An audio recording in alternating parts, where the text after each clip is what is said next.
Hello दोस्तों, इस video में हमारे पास क्वेश्चन नंबर 8 है प्रश्नावली 8.1 चतुर्भुज चैप्टर से।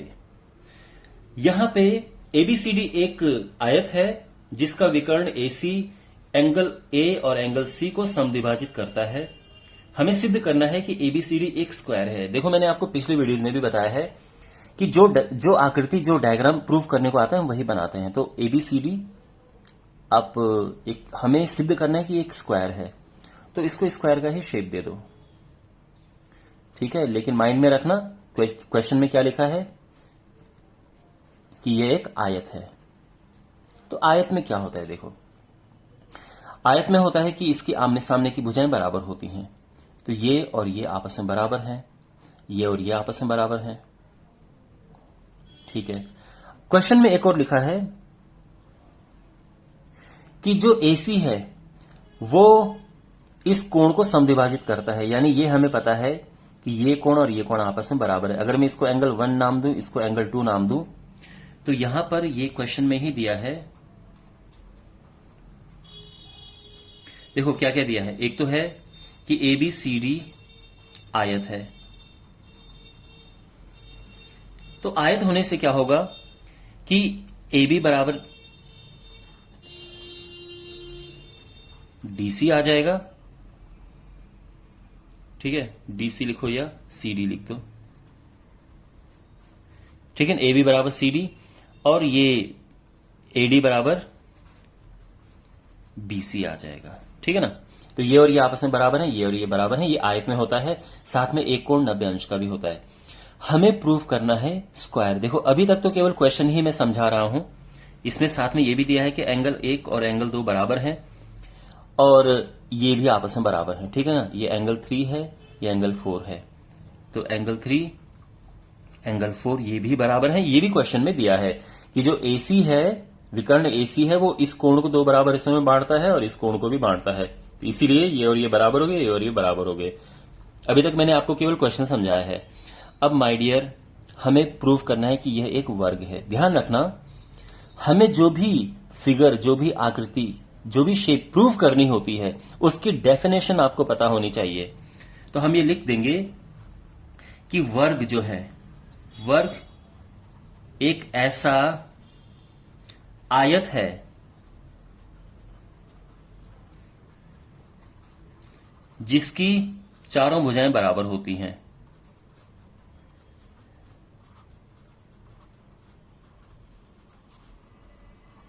कहने का मतलब यह है कि वर्ग एक ऐसा आयत है जिसकी चारों भुजाएं बराबर होती हैं। अब आप बोलोगे सर ये डेफिनेशन हमने कहां पढ़ी है? देखो, आयत क्या होता है?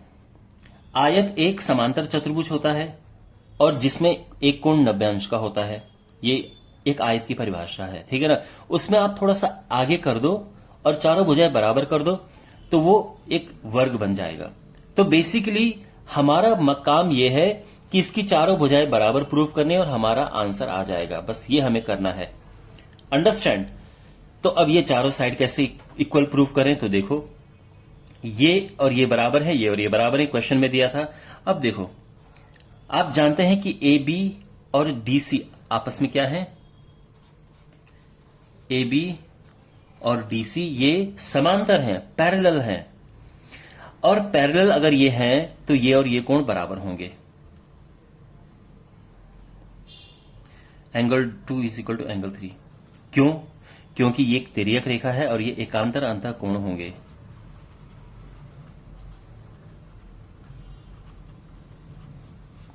Okay, clear?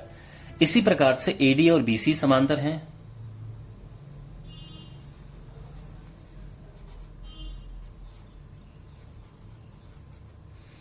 तो इससे क्या मिलेगा कि ये और ये बराबर हैं, एकांतर अंतः कोण। ये भी सेम रीजन है। ठीक है ना। अच्छा, और साथ में ये है angle 1 is equal to angle 2, ये तो दिया है। और angle 3 is equal to angle 4, ये भी दिया है। यहां तक सब क्लियर है। अब इसको 1 ले लो, इसको 2 ले लो, ये 3 है और ये 4th है। अच्छा, यहां पे हमें सिद्ध क्या करना था?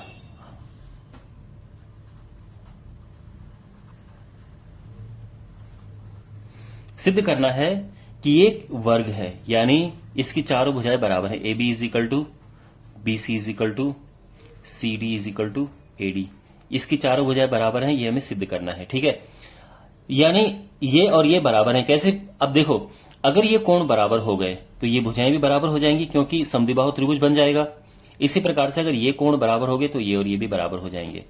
ठीक है, अब देखो यहां पर 2 और 4 को हमें बराबर प्रूव करना है। कैसे करेंगे? 2 और 4 को यहां से हो जाएगा। देखो, एंगल 1 4 है और एंगल 1 ही 2 है, तो हम कह सकते हैं कि 2 और 3 से, यहां से क्या मिला हमें?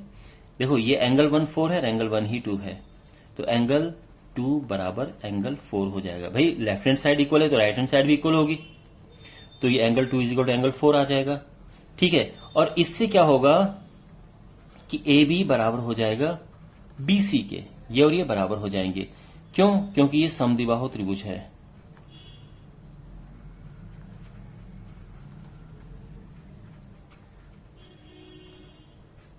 ठीक है ना? ओके, अब एक चीज देखो यहां पे, देखो माय डियर,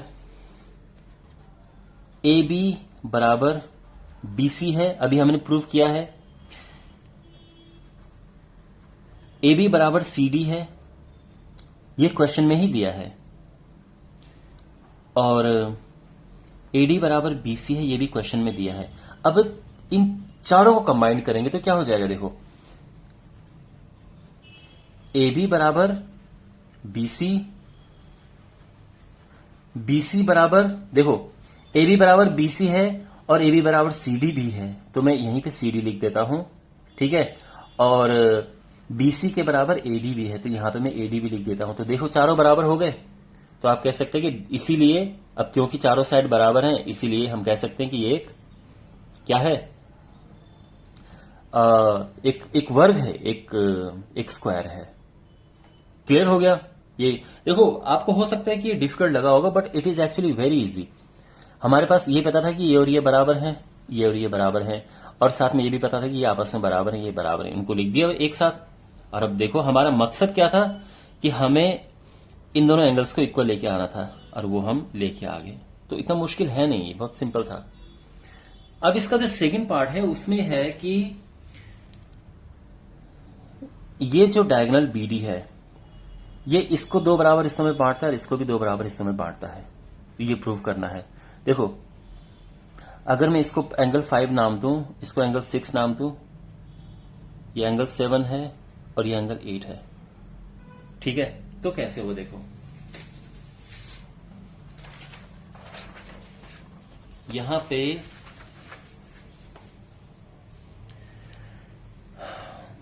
त्रिभुज A B D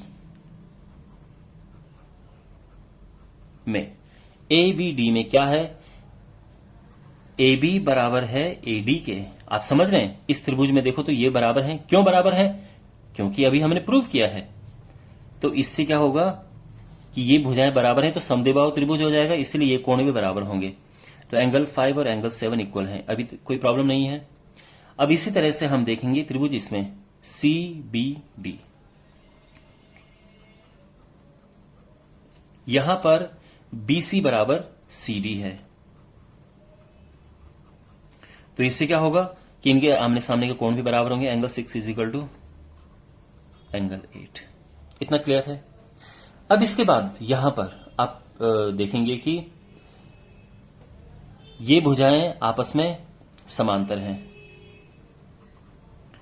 A B और सी डी आपस में समांतर हैं। तो इससे क्या मिलेगा? अगर ये पैरेलल हैं, ये ट्रांसवर्सल है, तो एंगल 5 और एंगल 8 बराबर होंगे, और ये पैरेलल हैं, तो इससे एंगल 6 और एंगल 7 बराबर होंगे। ठीक है ना? लेकिन हमें प्रूव करना है कि ये दोनों आपस में बराबर हैं, तभी तो ये इसको 2 बराबर हिस्सों में बांटेगा। तो 5 और 6 को प्रूव करना है। देखो, बड़ा सिंपल है 5 और 6 को प्रूव करना। ये क्वेश्चन नंबर 5 है, क्योंकि देखो 4 तक तो हमने यहीं पे लिख दिया इक्वेशन।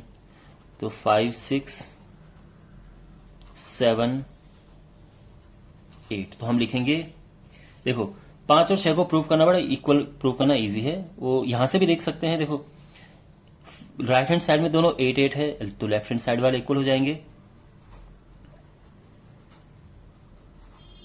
सॉरी, ये 6 था और ये 7 था, से angle 5 is equal to angle 6। और अब हमने एंगल 7 और 8 को इक्वल प्रूव करना है। 7 और 8 को कैसे इक्वल प्रूव करें, ये इसे और इसे लेंगे तो लेफ्ट हैंड में तो 5 है, राइट हैंड में यहां 7 यहां 8 है, तो यानी 5 और 7 से angle 7 is equal to angle 8। तो आप कह सकते हैं कि देयरफॉर जो BD है एंगल B और एंगल D को समद्विभाजित करती है। ठीक है, तो आई होप आपको समझ आ गया होगा, एकदम सिंपल तरीके से मैंने समझाने का प्रयास किया है। थैंक्स फॉर वॉचिंग, मिलता है अगले वीडियो में, टेक केयर।